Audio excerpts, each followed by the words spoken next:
नमस्कार, मैं हूं आपके साथ मनीषा डिंडोरिया। स्वागत है आप सभी का हमारे चैनल पर। बता दें कि समीर वानखेड़े ने आरोप लगाया है मुंबई पुलिस पर कि मुंबई पुलिस का एक आदमी सिविल ड्रेस में समीर वानखेड़े के पीछा कर रहा था। समीर वानखेड़े का उसकी सीसीटीवी फुटेज उन्होंने जमा कराई है और बताया है कि जिस तरीके से समीर वानखेड़े ने ये पूरा ड्रग एंगल बॉलीवुड से निकाला है और आर्यन खान की गिरफ्तारी की है, इसी के चलते मुंबई जो पुलिस है वो ड्रग पैडलर के पीछे ना पड़कर अब समीर वानखेड़े के पीछे पड़ गई है। पवन त्यागी इस वक्त मेरे साथ है। सर, जिस तरीके से समीर वानखेड़े पर नजर रखी जा रही है, उनका पीछा करा जा रहा है, ड्रग पैडलर को छोड़ रहे हैं, जो ड्रग लेते हैं उन्हें छोड़ रहे हैं, लेकिन जो इसकी कार्रवाई कर रहे हैं उन्हें पकड़ा जा रहा है, आप क्या कहेंगे इस पर? देखिए, ये बहुत दुर्भाग्यपूर्ण है कि देश में चुनिंदा ऐसे ऑफिसर हैं जो समीर वानखेड़े जैसे हों। इतना ईमानदार और देशभक्त होना ये बहुत मुश्किल काम है, क्योंकि ड्रग के मामलों में आप देखेंगे कि करोड़ से नीचे की तो डील ही नहीं होती, और जहां बॉलीवुड का मामला आ जाए वहां अपनी शाख बचाने के लिए शाहरुख खान जैसे तो 100-200 करोड़ यूं ही दे देंगे। लेकिन ऐसे में यदि कोई अधिकारी इस तरह का सख्त कदम उठाने के लिए अपने आप को प्रिपेयर कर रहा है, और ऐसा नहीं कि ये शाहरुख खान के खिलाफ है या किसी के, वो सबके देशभक्त है वो। और इसके पहले भी घटना हो चुकी है कि शाहरुख खान 20 बैग के साथ एक बार विदेश से आए थे और एयरपोर्ट पर इसी समीर वानखेड़े ने उनके ऊपर 1.5 लाख रुपए की पेनल्टी लगाई थी, क्योंकि आप ज़रूरत से ज़्यादा सामान लेके आए हैं जो जितने की अनुमति नहीं है। तो मतलब ये है कि ये ड्रग पैडलरों पर कार्रवाई है, और उस ड्रग पैडलरों की कार्रवाई इसलिए की जाती है कि ड्रग पैडलर जो ड्रग बेचते हैं उसका हिस्सा कहीं ना कहीं आतंकवादियों को जाता है, जो हमारे देश के विरोध में काम करता है, और हमारे सेना के जवानों पर गोली बरसाने का काम वही आतंकवादी करते हैं, आम जनता को मारने का काम करते हैं।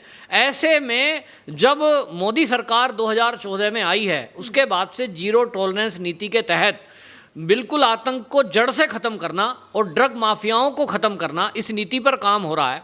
तो ऐसे में हर राज्य की एक ये जिम्मेदारी बनती है कि वो केंद्रीय जांच एजेंसियों की मदद करे और अपराधियों को पकड़वाने में सहायता करे।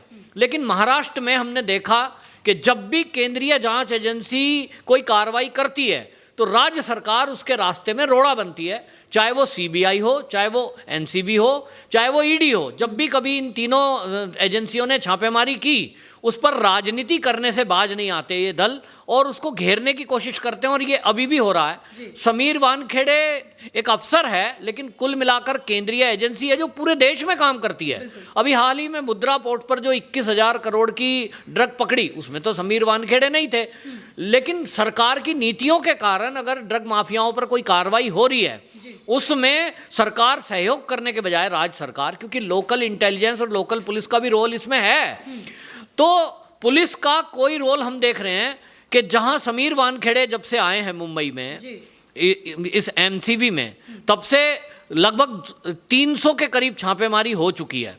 कितने सारे बॉलीवुड के लोग पकड़े गए हैं। तो क्या बॉलीवुड में ये जो चल रहा है ड्रग का धंधा, इसकी जानकारी मुंबई पुलिस को नहीं है?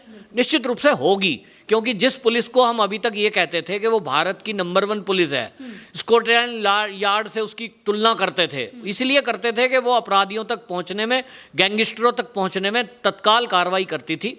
कभी मुंबई पुलिस की छवि ऐसी थी। तो जानकारी है, लोकल इंटेलिजेंस उनके पास है, लेकिन वो कार्रवाई नहीं कर पा रहे हैं।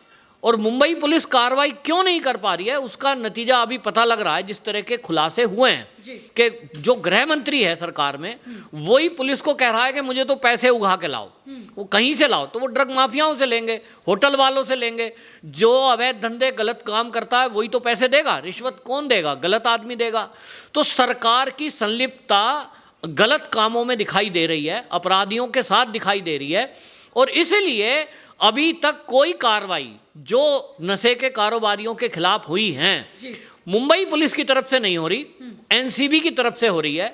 लेकिन आश्चर्य की बात यह है कि जब एनसीबी कार्रवाई कर रही है तो नवाब मलिक जैसे उद्धव सरकार में मंत्री वो कार्रवाई पर सवाल उठा रहे हैं, वो रेड को फर्जी बता रहे हैं। वो ये भी नहीं जानते कि वो इस तरह का बयान देकर किस तरह से अपराधी और आतंकवादियों की मदद कर रहे हैं, क्योंकि ये एक तरह की मदद है कि आतंकवाद और अपराध जो ड्रग के माफिया हैं उनके लिए आप ये कह दो रेड कोई फर्जी बताओ, तो अगली बार जब भी कभी रेड होगी न्यायालय में वो कहेंगे उनके वकील, देखो जी वो तो मंत्री जी ने बोला है कि रेड फर्जी है। और एक तरह से एक ईमानदार और सच्चे देशभक्त जो पुलिस ये अधिकारी हैं एनसीबी के, समीर वानखेड़े, उनको बदनाम करना, उनको टारगेट करने की भी एक साजिश है। तो ये बहुत गलत है। और अभी जैसा आपने कहा कि उनकी जासूसी कराई जा रही है, वो इसीलिए कि वो देखना चाह रहे हैं कि ये कहाँ कहाँ जा रहे हैं, किससे मिल रहे हैं, इनको इनपुट्स कहाँ से मिल रहे हैं। तो उनकी जो 2015 में इनकी माताजी की मृत्यु हुई है समीर वानखेड़े की, और वो मोहम्मडन थी, तो उनकी जो डेड बॉडी है उसको मजार बोलते हैं, उन्होंने मजार टाइप से बना रखी है, वो उस पर साल में जाते हैं जब बरसी आती है, और वहाँ जा रहे हैं तो वहाँ भी पीछे पीछे कोई लोग आ रहे हैं जासूसी करने। अनुमान ये लगाया जा रहा है कि जासूसी करने के लिए अपराधी नहीं आ रहे हैं, क्योंकि अपराधियों की इतनी हिम्मत नहीं है कि वो समीर वानखेड़े को वो ट्रेस करें या उनका पीछा करें। इसमें जरूर सरकार के इशारे पर मुंबई की पुलिस, महाराष्ट्र की पुलिस के लोगों को ही लगाया गया है कि आप समीर वानखेड़े पे नजर रखें। क्योंकि इसका अंदेशा मुझे इसलिए लग रहा है, मैंने ये बात इसलिए बोली कि जब एक मंत्री इस तरह का बयान दे रहा है तो जरूर मंत्रियों की या सरकार की मंशा है कि एनसीबी इस तरह की कार्रवाई जो कर रही है वो ना करे। जिस तरीके से ये पीछा किया जा रहा है, पुलिस द्वारा ही एनसीबी के एक ऑफिसर का पीछा किया जा रहा है, ऐसा बताया जा रहा है। और नवाब मलिक भी लगातार बयानबाजी के बीजेपी की एजेंसी है, इसलिए बीजेपी ने ही इसको लगाया हुआ है बस समीर वानखेड़े को, कि बॉलीवुड से ये ड्रग मामले सामने आ रहे हैं इतने सारे। तो आपको लगता है कि सरकार क्या हमला कराने की कोशिश कर रही है समीर वानखेड़े पे, जिस तरीके से नवाब मलिक जो है बयानबाजी कर रहे हैं? देखिए, हमला तो कराने की कोशिश ये आतंकवादी हैं। सीधा सीधा मैंने जैसा बताया कि जो भी ड्रग बिचती है, बेची जाती है, उसका एक हिस्सा आतंकवादियों को जाता है। ये सारी ड्रग की जो सप्लाई है अब हम देख रहे हैं ज़्यादातर पाकिस्तान से आ रही है। जो मुद्रा पोर्ट पर भी जो खेप पकड़ी गई थी वो बेशक ईरान के जरिए आई थी, ईरान के रास्ते, लेकिन उसके पीछे पाकिस्तान है। जिस तरह की ड्रग की क्वालिटी है वो जांच एजेंसियां बता रही हैं। यानी पाकिस्तानियों को फंडिंग करने का एक मोटा रास्ता ये ड्रग से होके जाता है। तो वो समीर वानखेड़े जैसे ईमानदार अफसर के दुश्मन तो हैं ही आतंकवादी। लेकिन सवाल ये है कि ये हमला कराने की नहीं, ये केवल निगरानी करवाई जा रही है पुलिस के जरिए, और वो ये जानना चाह रहे हैं कि समीर वानखेड़े तक जानकारी पहुंचाने वाले कौन लोग हैं। आपको ध्यान होगा पिछले दिनों जो पूर्व मुख्यमंत्री रहे हैं बीजेपी के, देवेंद्र फडणवीस, उन्होंने कुछ जानकारियां साझा करी और वो कई बार खुलासे करते हैं, किरीट सुमैया भी खुलासे करते हैं। तो उस समय उनकी भी ये जासूसी कर रहे थे कि कौन लोग उनके टच में हैं, कौन उनसे फ़ोन पे बात करते हैं। और उन्होंने भी ये आरोप लगाया था महाराष्ट्र पुलिस पर, महाराष्ट्र की सरकार पर, कि मेरे को ये जासूसी करके ये पता लगा रहे हैं कौन है। और इसमें संजय राउत तो ओपनली भी बोलते हैं। तो इनकी जो सरकार की कार्यशैली है महाराष्ट्र की, वो अपराधियों के विरुद्ध कार्रवाई करने की नहीं दिख रही है, लेकिन जो अपराधों का खुलासा कर रहे हैं, चाहे वो बीजेपी के कार्यकर्ता हो, बीजेपी के कोई एमपी एमएलए हो, देवेंद्र फडणवीस हो, चाहिए तो इनको ये कि अगर आरोप लगा रहा है कोई व्यक्ति, आपकी सरकार में कोई भ्रष्टाचार को उजागर कर रहा है, तो मुख्यमंत्री जी उसके जांच के आदेश दें और अपराधियों को जेल में डालें। लेकिन बजाय उन पर कार्रवाई करने के, ये उसके पीछे लग जाते हैं जो भ्रष्टाचार को उजागर कर रहा है। और इसी तरह हमने देखा कि किरीट सुमैया पे हमला कराया गया। इसी तरह से ये जो है कई पत्रकारों के ऊपर केस दर्ज कर देते हैं, जिसमें हमने देखा कि रिपब्लिक चैनल को तो बिल्कुल बंद करने की साजिश की गई। तो सरकार में बैठे हुए मंत्री, इनकी मंशा साफ दिखाई दे रही है कि ये केवल ईमानदार अफसरों को हरेसमेंट करने के लिए, परेशान करने के लिए या दहशत में लाने के लिए इस तरह की कार्रवाई करते हैं। समीर वानखेड़े को जरूर इससे डराने की कोशिश वो कर सकते हैं, एक प्रेशर बना रहे हैं कि एक व्यक्ति कहीं भी जा रहा है, आप उसकी जासूसी करा रहे हो, जो काफ़ी गंभीर मामला है। और अभी हाल ही में हमने देखा रश्मि शुक्ला जो आईपीएस सीनियर थी, उन्होंने वहाँ इंटेलिजेंस हेड रहते हुए कुछ जानकारियां जुटाई थी। पिछले दिनों इन्होंने उनको भी सम्मन कर दिया। इसी तरह आप देखिए सुबोध जायसवाल, उनको भी महाराष्ट्र की पुलिस ने सम्मन जारी किया है और उनके ऊपर भी आरोप लगाया है कि आपने अपने पद पे रहते हुए गोपनीयता को लीक किया है।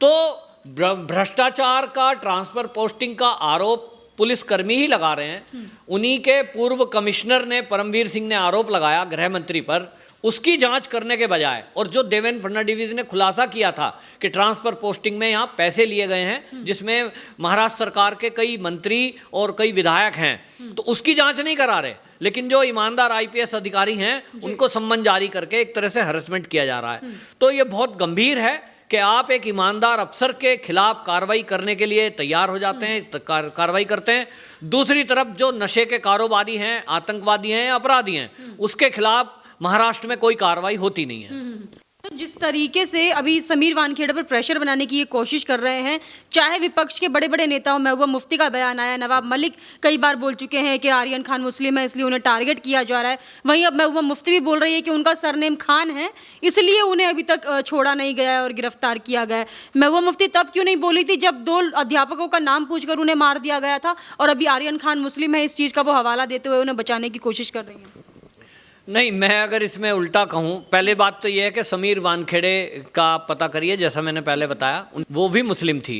तो पहली बात, कोई भी अफसर होता है वो इस तरह की कार्रवाई धर्म देखकर नहीं करता, ना जाति देखकर करता है। मेरे जाति का है कि धर्म का है, क्या इसका जवाब देंगी महबूबा मुफ्ती? तो बेमतलब की बातें हैं इन नेताओं को, इनको कुछ करना नहीं है, केवल ये इस तरह की बातें करके अपराधियों का साथ दे रही हैं और इसको धर्म से जोड़कर कहीं ना कहीं वो टारगेट सरकार को और ईमानदार अफसर को कर रही हैं, जो कि बहुत गलत है। इसमें कभी भी राजनीति नहीं होनी चाहिए। अपराधी अपराधी है, उसका कोई धर्म नहीं होता, उसकी कोई जात नहीं होती। लेकिन ये नेता बाज नहीं आते और इनकी इन्हीं बयानबाजी से कश्मीर में अभी तक ये हालात सामान्य नहीं हुए हैं, क्योंकि इन्होंने वहाँ के लोगों को इसी तरह भड़काया है और धर्म के नाम पर उनको बंदूक और पत्थर थमाए हैं। तो ये बेकार की बातें हैं। और रही बात आर्यन खान की, अगर आर्यन खान उस क्रूज पे जाते और एज ए सेलिब्रिटी ही जाते, तो जैसे समीर वानखेड़े ने बताया कि 6 लोगों को पकड़ने के बाद जांच करके छोड़ दिया, इसको भी छोड़ देते। लेकिन एक आदमी ड्रग ले नहीं रहा है, खाली बेचने में भी शामिल है, उसके सबूत मिले हैं, तो उसको क्या कार्रवाई ना करी जाए? मैंने जैसे कहा, ये अगर कोई 500 रुपए की एक सिगरेट भी खरीदता है नशे की, तो उसमें से 250 रुपए आतंकवादी को जाते हैं जिससे वो गोली खरीदते हैं। तो आर्यन खान का अपराध बहुत गंभीर है और ये एक सोचने की बात है कि बॉलीवुड में उनके जो कलाकार हैं, उनके बच्चे इस तरह के अपराध में लिप्त हैं, तो जो बॉलीवुड में बड़े बड़े नाम हैं वो क्या करते होंगे, ये भी एक जांच का विषय है। क्योंकि इन लोगों के पास जो आकूत संपत्ति इन्होंने अर्जित की है, आज ये अरबों खरबों के मालिक हैं, किंग खान कहलाते हैं। इसका मतलब तो जरूर कोई ना कोई 2 नंबर का काम करके ये इस तरह से आगे बढ़े हैं। क्योंकि जब इनके बच्चे इस तरह के हैं, और इनकी तो सोच क्या है कि शाहरुख खान जैसा व्यक्ति ये कह रहा है कि मैं चाहता हूं मेरा बच्चा बड़ा होकर ड्रग ले, इसके पीछे इसको हल्के से बयान नहीं लेना चाहिए। इसका मतलब ये है कि ये यूथ को ये कहना चाह रहे हैं कि मेरा बच्चा ड्रग लेता है, तुम भी लो। मतलब ये किधर ले जाना चाह रहे हैं इस देश को। और इसीलिए इनके बयानबाजी के आधार पर इनके खिलाफ भी केस होना चाहिए कि आप इस तरह के, इस भारत में जब आपको लोग फॉलो करते हैं तो आप इस तरह का बयान क्यों देते हैं। तो आर्यन खान के खिलाफ जो कार्रवाई हो रही है वो न्याय संगत है, वो होनी ही चाहिए थी। अपराधी है और अपराधी को अपराधी की तरफ से देखना चाहिए, और जो धर्म के नाम पर उसके पक्ष में खड़े हो रहे हैं उन लोगों के खिलाफ भी मैं तो कहता हूं कार्रवाई होनी चाहिए। बॉलीवुड की जितनी भी सेलिब्रिटीज हैं बोल रहे हैं 23 साल के बच्चे को पकड़ लिया है, उसको रिलीफ दो, इस तरीके से उसके साथ टॉर्चर मत करो। तो यानी कि एनसीबी उस 23 साल के बच्चे के साथ टॉर्चर कर रही है, ये कहना है ये जो जितने भी भारतीय सेलिब्रिटी हैं बॉलीवुड के उनका। देखिए, उस एक समय जब मुंबई में हमला हुआ था, उस समय कसाब पकड़ा गया था पाकिस्तान का, और वो आतंकवादी ने, उसने कितने लोगों को मारा था, ये उस समय उसको भी ऐसा ही कह रहे थे। एक छोटा सा बच्चा है, गलत फंसा रहे हैं, और उसने कलावा बांध रखा था बाकायदा हिंदू बनने के लिए। तो ये सोची समझी रणनीति है। इस रणनीति में पूरा पैकेज है। बॉलीवुड के कुछ लोग हैं, कुछ मीडिया से लोग हैं, और कुछ इसमें जो है लिबरल्स इस तरह का एक नैरेटिव सेट करते हैं। और अल्टीमेटली इनका काम यही है कि जो अपराधी हैं और आतंकवादी हैं इनके साथ खड़े हो जाएं, इनके खिलाफ ये जो इनके साथ खड़े होकर इनका बचाव करने की कोशिश करते हैं, बेचारा बनाने की प्रस्तुत करते हैं। ये एक षड्यंत्र है बहुत बड़ा। ऐसे लोगों को पहचानना चाहिए, और जो इस तरह के अपराधियों के साथ खड़े हों, अपराधियों के पक्ष में इस तरह की बयानबाजी करें, केंद्र सरकार से मेरा आग्रह है कि कानून बनाएं कि ऐसे लोगों पर भी रासुका लगाकर जेल में डालना चाहिए जो अपराधी और आतंकवादियों का साथ दे रहे हैं। जी जी। बहुत बहुत धन्यवाद आपका सर। ये थे हमारे साथ पवन त्यागी जी। इन्होंने हमें बताया जिस तरीके से आर्यन खान के सपोर्ट में सारे सेलिब्रिटी और कुछ नेता जो आ रहे हैं, उनको ये देखना चाहिए कि जो जांच है वो ड्रग मामले में हो रही है, और अगर आर्यन खान अपराधी है तो उनको पकड़ा जाएगा, अगर नहीं है तो उन्हें छोड़ दिया जाएगा। आपका इस पर क्या कहना है, हमें कमेंट करके जरूर बताइएगा। हमारे साथ ऐसे ही बने रहिए। धन्यवाद।